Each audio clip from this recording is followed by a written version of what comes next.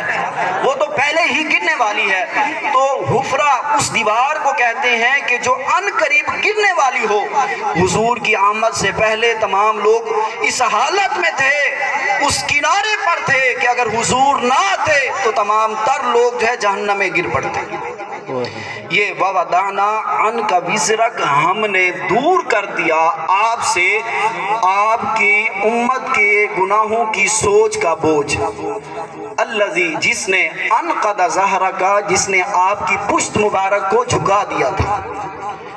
حضور آپ یہ تاریخ میں موجود ہے، سیرت نبوی میں حضرت اما آمنہ رضی اللہ تعالی عنہ آپ فرماتی ہیں کہ حضور جب آپ تشریف لائے آپ کے لب مبارک ہل رہے تھے، میں نے آپ کے لب مبارک سے یہ دعا سنی، ربی حب لی امتی، اے اللہ میری امت کی بخشش فرما۔ اور تفسیر حسینی اس کے مطابق جب حضور معراج پر تشریف لے کے گئے، اللہ رب العزت نے اپنے نبی سے 777 مرتبہ رب نے نبی سے پوچھا، اے میرے پیارے نبی محبوب مانگو، کیا مانگتے ہو؟